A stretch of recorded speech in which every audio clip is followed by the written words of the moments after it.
Namaskar. Today we are going to talk about the metastatic bone pain. That means the pain which happens because of the bone metastasis, that is the cancer pain.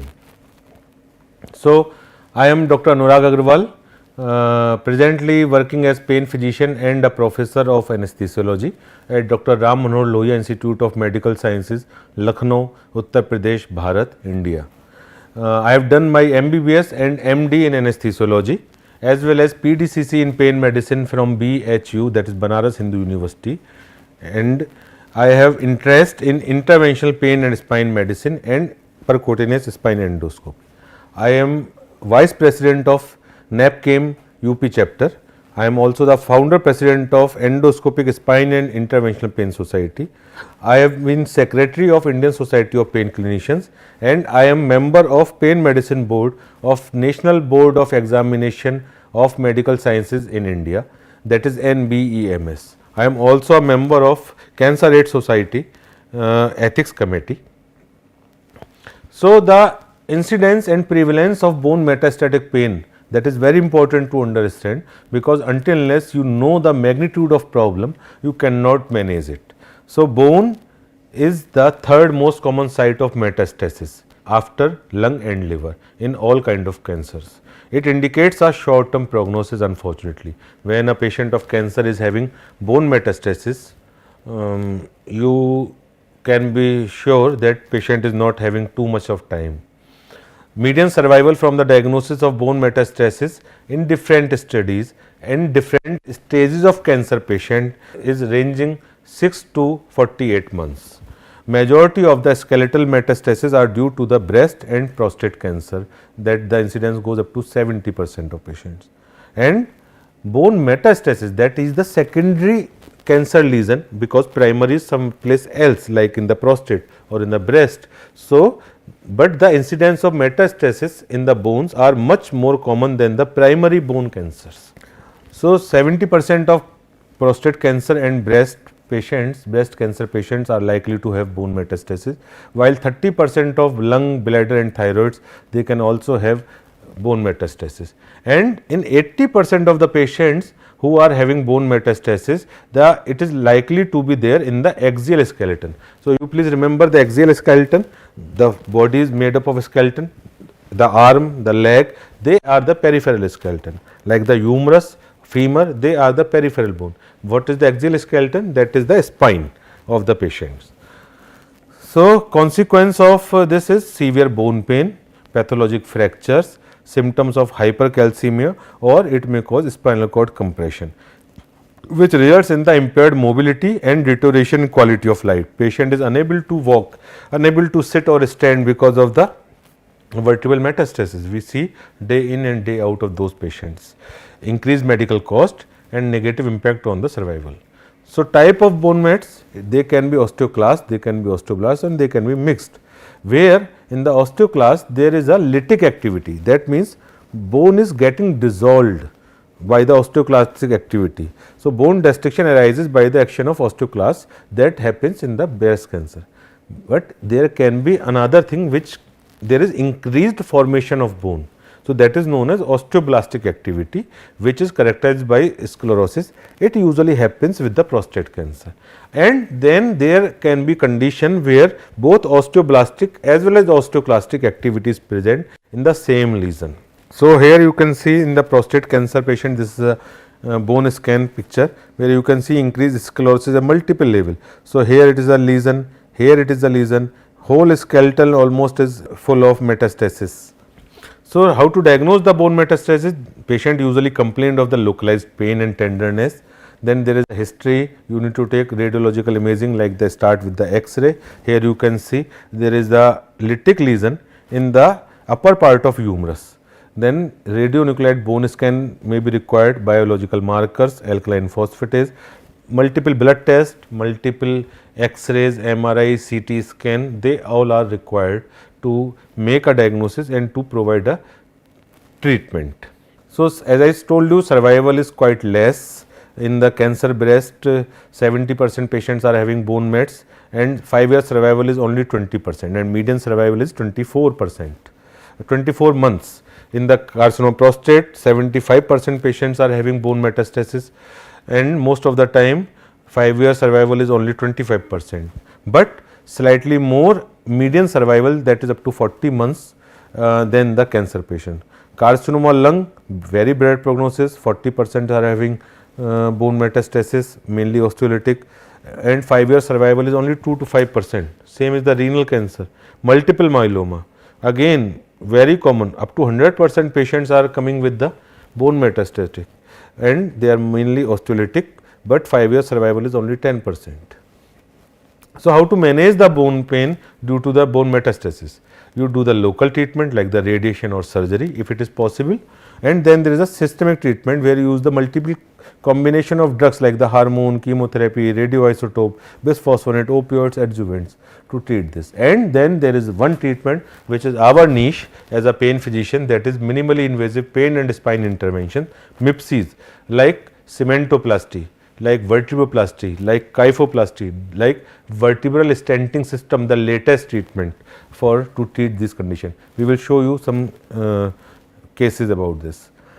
So, the effect of bone metastasis is severe pain, impaired mobility, pathologic fracture, spinal cord compression, bone marrow aplasia, hypercalcemia, and hypercalcemia specifically is a marker of poor prognosis with median survival of only 10 to 12 weeks, that means 2 to 3 months only.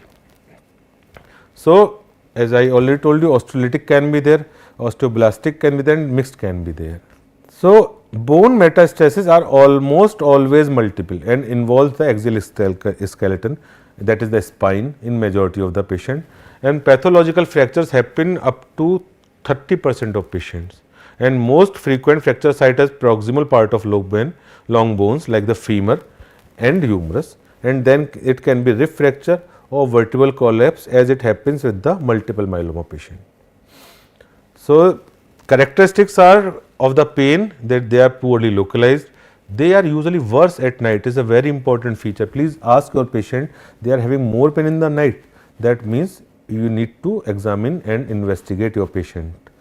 Not necessarily relieved with sleep or lying down.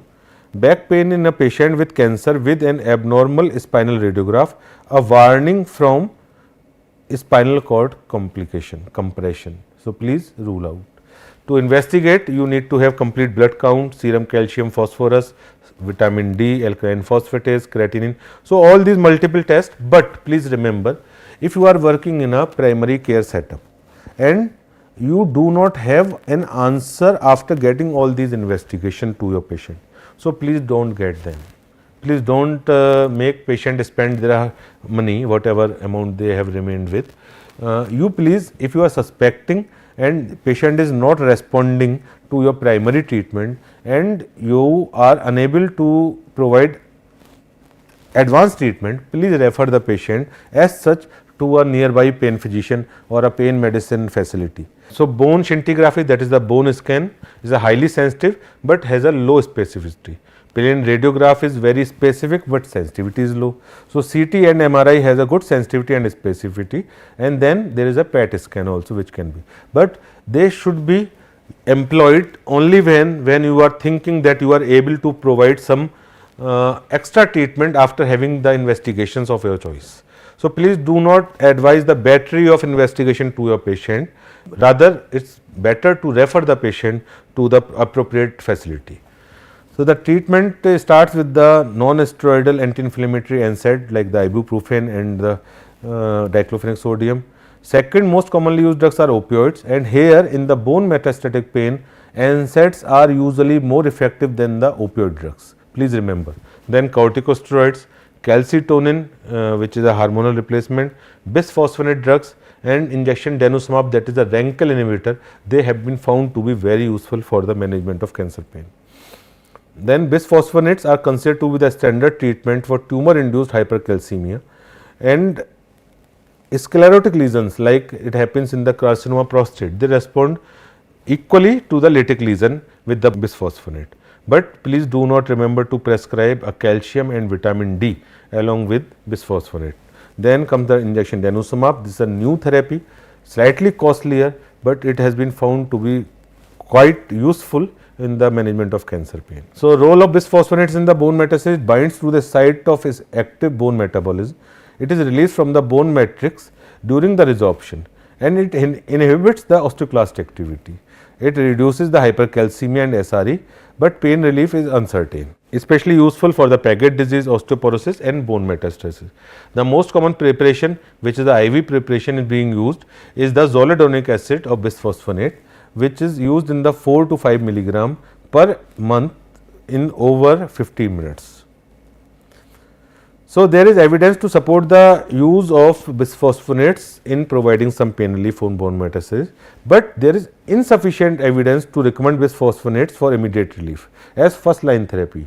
Calcitonin. Calcitonin is used to treat the metastatic bone pain, and few studies are there which fulfill the selection criteria. There is no evidence that calcitonin control the complications of SRE, but there may be some pain relief which may lead to improving quality of life. Then comes the radioisotopes, like the multiple isotopes. This therapy has been given by the radiation oncologists. So, and most of these cancer patients, they are under the treatment of either a radiation oncologist or a medical oncologist or a oncosurgeon. So, most of the time when the patient reach us in the pain medicine OPD, these therapies already have been exhausted in most of the patients. So, there are multiple limitations which can be cost, availability of high-end machines, then there are contraindication when there is myelosuppression, renal function is impaired, spinal cord is compressed, these can be a contraindication. Then comes the radiotherapy for the choice of localized bone pain, and then comes the mechanism of pain relief is poorly understood. If the improvement does not happen by the 6 week or more after the treatment, it is likely to achieve. Radiotherapy has been done, but it is not working, then it is not going to work.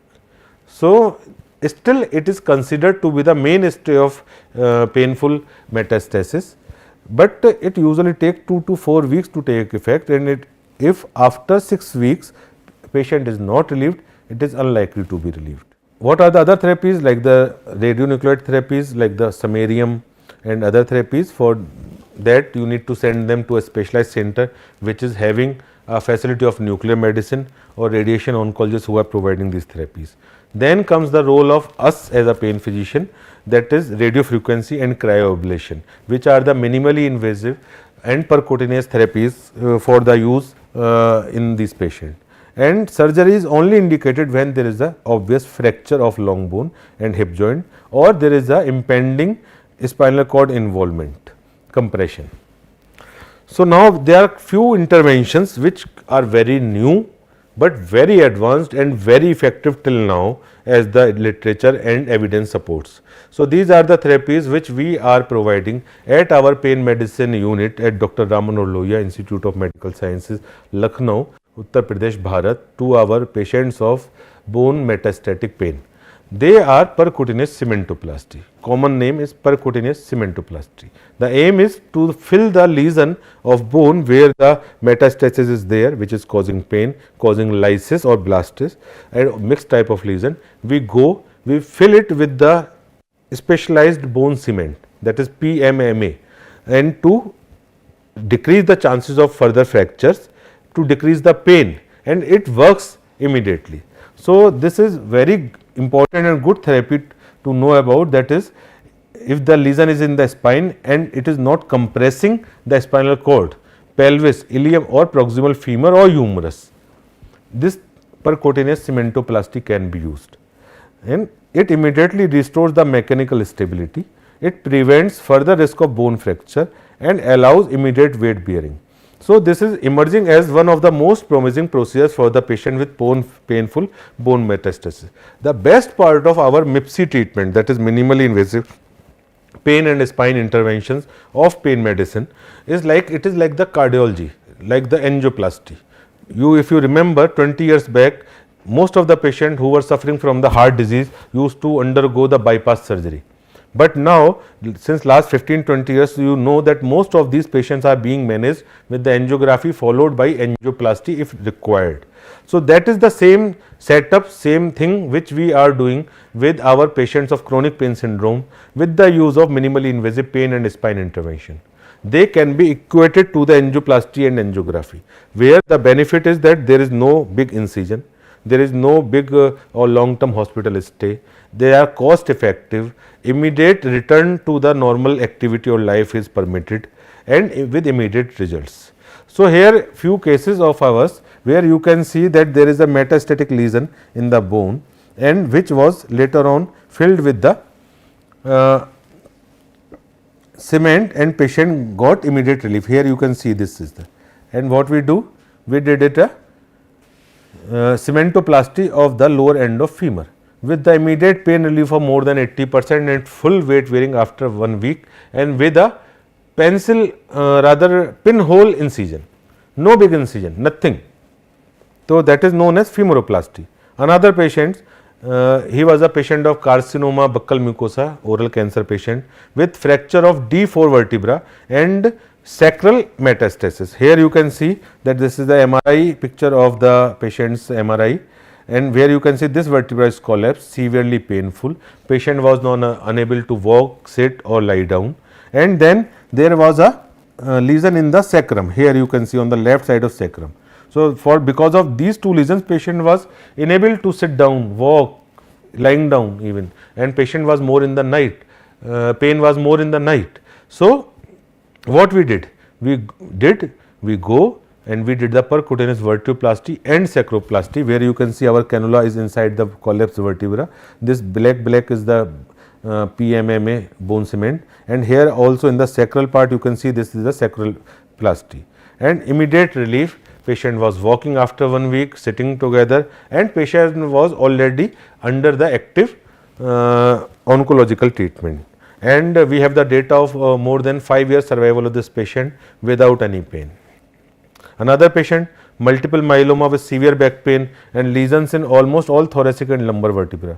D11, L1 lesions were found to be painful. This is the MRI of a multiple myeloma patient. You can see the almost whole spine is being involved with the metastatic lesions, especially there are two vertebra which are collapsed, D11 and L1. Here on the X-ray also you can see that this D11 is collapsed, this L1 is collapsed, and what we did the vertebroplasty of both the lesion, also took the biopsy, where you can see the bone is filled with the cement, bone cement, and patient was immediately relieved.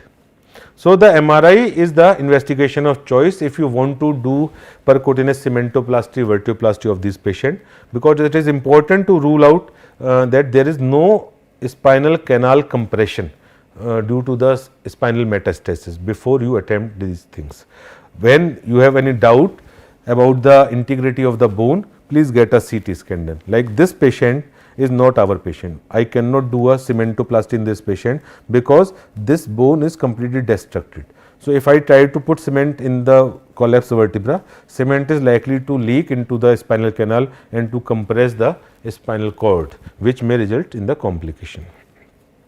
So these are the contraindication of cementoplasty when there is a posterior cortical defect, so that cement may leak into the canal. We are not going to do it.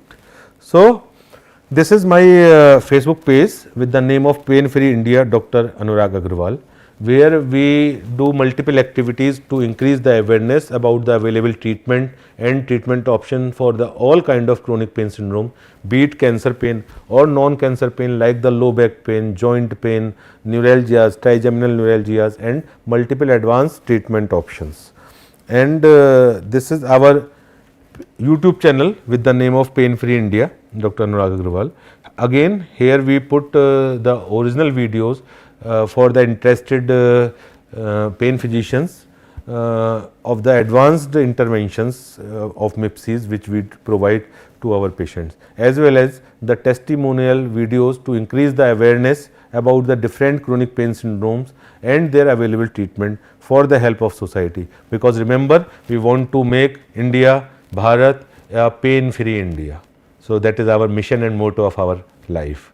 There is a mail ID dranurag11@gmail.com, and I have shown you my Facebook and YouTube channel. Please follow and subscribe, and if you have any doubts, any problem, we are here to help. With this, regards from the Dr. Ram Manohar Lohia Institute. This is my institute where I work at Lucknow, Uttar Pradesh, Bharat. We are having a 1-year PDCC pain medicine course. The eligibility is for the MD DNB anesthesiology. So, if you are interested and coming from the anesthesiology background and you are interested to join pain medicine to become a super specialist, you can apply to our institute. You can also come for an observership of 1 to 3 months to our institute to see how we work, what are the most advanced treatment options which can be done in the minimally invasive manner to help the patients of chronic pain syndrome. So, thank you all, best wishes for your bright future, and thank you.